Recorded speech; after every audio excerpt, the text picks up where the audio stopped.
On est rendu à l'Évangile de Jean, chapitre 3, verset 1 au verset 21. Donc, on y va avec ça. C'est l'histoire de Nicodème, c'est la rencontre de Nicodème avec Jésus. Alors, dans le texte, ça va nous dire de qui il s'agit. Mais il y eut un homme d'entre les pharisiens. Les pharisiens, c'est la secte religieuse la plus importante en Israël au moment où Jésus est sur la terre, des gens qui sont très stricts au niveau de la religion. Et puis, ils vont être les ennemis jurés de Jésus. Euh, donc, ici, on a justement un homme d'entre les pharisiens nommé Nicodème, un chef des Juifs, qui vint, lui, auprès de Jésus de nuit. De nuit parce que justement, lui, c'est un cas exceptionnel où il est touché par Jésus et il s'intéresse, il voit que Jésus, à cause des miracles qu'il fait, il est vraiment différent. Donc, il est interpellé. Alors, il vient voir Jésus et de nuit pour justement pas être vu et pas avoir de problème parce que c'est un chef des Juifs, donc ça se trouve être quelqu'un de très important, un enseignant. On va voir tout à l'heure que c'est un enseignant même. Euh, Alors, il vient auprès de Jésus, puis il lui dit rabbi. Donc, c'est un peu le terme rabbin aujourd'hui, rabbi, maître. Nous savons que tu es un docteur venu de Dieu. Il est beaucoup plus que ça. Jésus est beaucoup plus que simplement un docteur. Il est le Messie, il est le roi promis dans l'Ancien Testament qui va amener un monde nouveau pour les Juifs puis pour toutes les nations. Et puis donc, mais ici, lui, ce rabbin-là, avait compris que Jésus est un docteur venu de Dieu. C'est une première, c'est bon. Au moins, c'était positif, mais c'était pas assez. Car personne ne peut faire ces miracles que tu fais si Dieu n'est avec lui. Alors, il a constaté, Jésus vient de faire beaucoup de miracles à Jérusalem, puis là, il voit ces miracles-là, il dit, ce gars-là est certainement de Dieu, parce que Dieu ne l'utiliserait pas comme ça s'il n'était pas de Dieu. Tu sais. Alors, il est vraiment impressionné de ça. Alors, il est convaincu que Dieu est avec cet homme-là. Donc, c'est pour ça qu'il vient voir Jésus, parce que lui-même n'est pas rassuré avec sa propre vie. Alors, Jésus lui répondit, en vérité, je te le dis. Alors, quand Jésus dit ça, c'est parce qu'il insiste. Je te le dis, si un homme ne naît de nouveau, il ne peut voir le royaume de Dieu. Alors, le gars est en compliment, il vient complimenter Jésus, docteur, tu sais, il reconnaît que Jésus est spécial, mais Jésus va directement au but puis aux besoins de cet homme-là. Il ne se laisse pas impressionner par, tu sais, bon, les compliments de cette façon-là. Il connaît le besoin de cet homme-là, puis il va directement au cœur de ça, il lui dit, si tu ne nais de nouveau, tu ne peux pas voir le royaume de Dieu.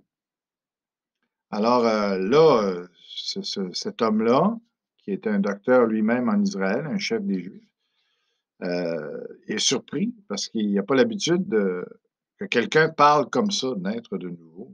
Que c'est ça. Alors Nicodème lui dit, comment un homme peut-il naître quand il est vieux? Ça doit être son cas à lui. Pour être chef des Juifs, il ne mettait pas des genoux. Hein.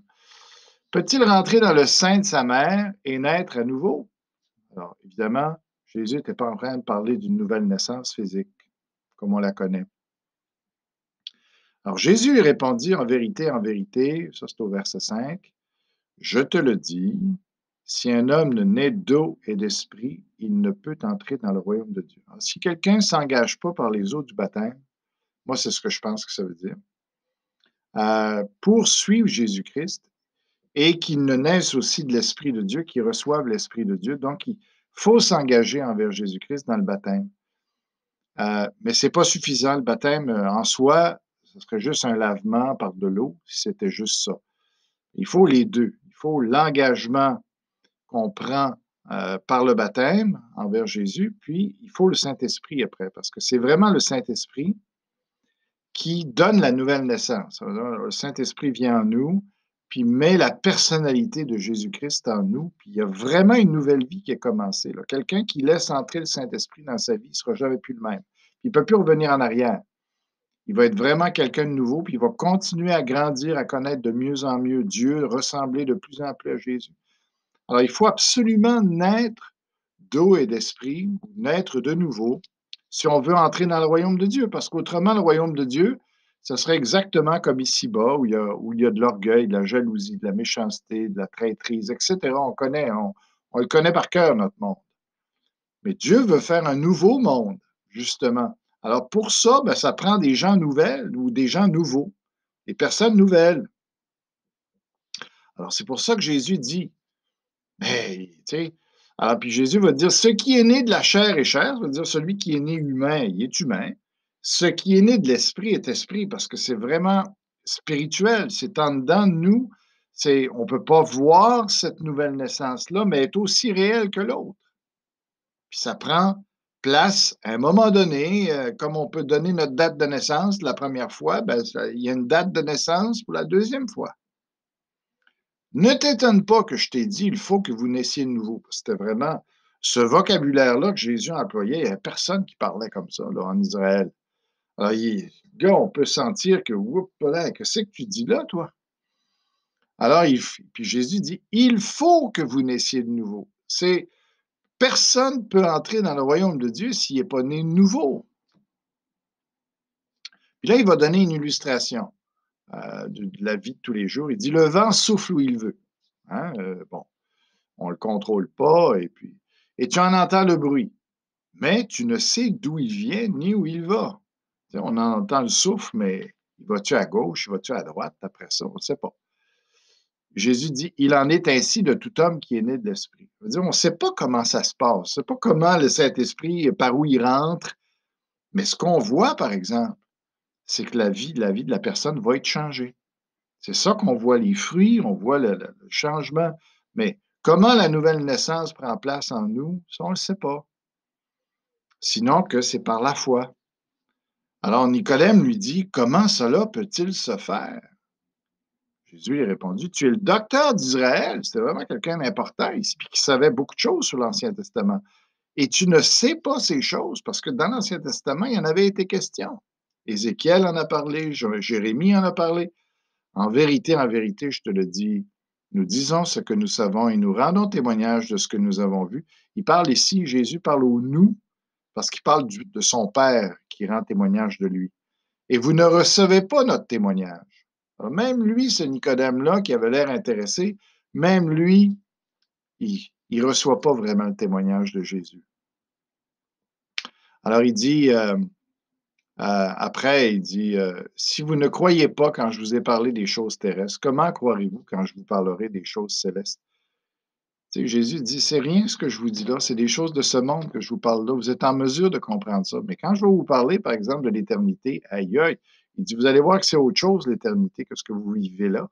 Puis vous ne serez vraiment pas capable de comprendre ça. Alors, parce que c'est tellement extraordinaire. Tu sais. Mais alors, si on ne croit pas aux premières choses, comment est-ce qu'on peut croire dans le ciel, puis dans les anges, puis dans tout ça? Alors, c'est important de recevoir le témoignage pour justement être capable de comprendre puis de croire les choses célestes. Jésus vient d'un autre monde. Il passerait pour un fou de dire des affaires de même si ce n'était pas vrai, s'il n'y avait pas un ciel et tout ça. Qui c'est qui oserait dire ça si ce n'était pas vrai ce qu'il disait? Si vous ne croyez pas quand je vous ai parlé des choses terrestres, comment croirez-vous quand je vous parlerai des choses célestes? Voyons, ce gars-là, c'est un malade mental. Là. Si ce n'est pas la vérité, ce qu'il est en train de nous dire là, qui parle de même, qui a l'autorité de parler de comme ça? Là? Alors, mais Jésus, c'est différent parce que lui, il vient vraiment du ciel. Personne n'est monté au ciel si ce n'est celui qui est descendu du ciel, le Fils de l'homme qui est dans le ciel. Imaginez, Jésus dit, moi, je viens du ciel, je ne viens pas de la terre, je viens du ciel. Alors, c'est pour ça que Jésus, là, ce qu'il dit, là, on ne peut pas mettre ça en parallèle avec les autres chefs religieux, puis que ce soit Bouddha ou n'importe qui d'autre. Jésus est unique, il est le seul à venir du ciel, il ne vient pas de parents humains, lui seulement. C'est Dieu qui s'est fait homme. C'est pour ça qu'il a la vérité, puis qu'il n'y a personne qui peut se comparer à lui. Et ensuite, ça dit, et comme Moïse éleva le serpent dans le désert, il faut de même que le Fils de l'homme soit élevé, afin que quiconque croit en lui ait la vie éternelle. Ça, c'est un peu compliqué parce qu'il faut comprendre l'Ancien Testament. Dans Nombre, dans l'Ancien Testament, les Juifs avaient été mordus par des serpents dans le désert, et puis Dieu avait dit, tu vas te faire un serpent, une imitation de serpent, mais en bronze, Moïse, puis tu vas montrer ça au peuple, puis toute personne qui va croire en regardant le serpent, eh bien, va être guérie du poison des serpents qui les ont mordus. C'était sûr que c'était par la foi, parce que comment tu peux croire que tu regardes un serpent de bronze, puis que tu es guéri? Il n'y a personne, tu sais, on le sait tous que ça ne guérit pas un serpent de bronze, mais c'était ça justement le défi. C'est que si tu osais regarder le serpent, puis que tu croyais ce que Dieu disait, Dieu te disait, fais juste me croire, puis moi, je vais te guérir. Tu vas voir, le serpent, ça va marcher, ça. Il va te guérir même si c'est rien que du bronze. Parce que moi, je l'ai dit. Puis j'ai décidé ça. C'est la même chose avec Jésus. Jésus, sur la croix, il va être élevé sur une croix. Puis Dieu nous demande pour être sauvé, mettez votre foi en lui. Pour bien du monde, c'est ridicule, ça. Voyons donc comment un crucifié peut changer ma vie, peut faire un monde nouveau. Ça n'a pas d'allure. Mais Dieu dit, oui, mais c'est comme ça quand même que ça se fait. Crois-moi. C'est pour ça qu'il dit après, car Dieu a tant aimé le monde qu'il a donné son Fils unique, afin que quiconque croit en lui ne périsse point, mais qu'il ait la vie éternelle. Alors Dieu nous a donné un exemple dans l'Ancien Testament pour nous aider à comprendre que tout ce qu'on a à faire, c'est de regarder à Jésus, puis de croire que, malgré qu'on est pécheur, que si on croit qu'il est mort sur la croix pour nous, on est sauvé, puis que le péché n'aura pas d'effet sur nous. Dieu, en effet, n'a pas envoyé son Fils dans le monde pour qu'il juge le monde. Dieu n'est pas intéressé à nous condamner, mais pour que le monde soit sauvé par lui.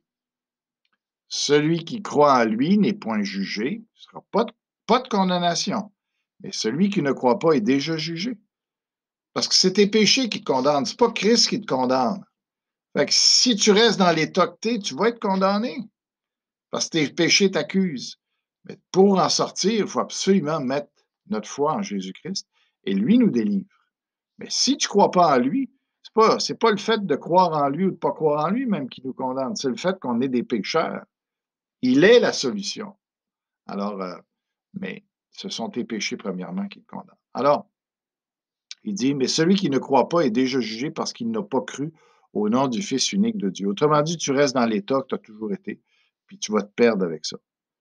Et ce jugement, c'est que la lumière étant venue dans le monde en parlant de lui, les hommes ont préféré les ténèbres à la lumière. Les gens, pourquoi? Parce que leurs œuvres étaient mauvaises. Les gens y aiment leur péché.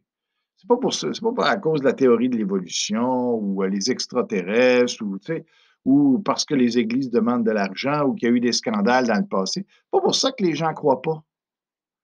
C'est parce que dans le fond, ils aiment leur vie de péché puis ils veulent rester collés avec ça. Puis ils se donnent d'autres excuses ailleurs. En réalité, c'est pour ça. Ils ont le goût d'être chefs d'eux-mêmes, de leur vie. Achale-moi pas. Je vais mener ma vie comme je vais vouloir. Puis si j'ai envie de pécher, ben, je vais pécher. C'est ça qui empêche les gens de croire. Ça va les perdre. Ils ne sont même pas heureux là-dedans. Puis après, il dit, car quiconque fait le mal est la lumière. Et là. C'est pour ça que les gens détestent la religion, détestent Jésus. Et ne viennent point à la lumière, de peur que leurs œuvres ne soient dévoilées. Mais celui qui agit selon la vérité vient à la lumière. Celui qui est vraiment sincère, là, qui veut connaître la vérité, qui veut connaître Dieu, c'est pas compliqué. Il va chercher, puis le Seigneur va se révéler à lui, Dieu va se révéler à lui, il va voir que Jésus donne la vie éternelle, puis qu'il y a vraiment un ciel, puis qu'après la mort, on va être avec lui. Alors, celui qui agit selon la vérité vient à la lumière afin que ses œuvres soient manifestées parce qu'elles sont faites en Dieu. Alors voilà pour aujourd'hui. Bonne méditation. Et puis, on se revoit demain, Dieu voulant, ou en tout cas le prochain épisode.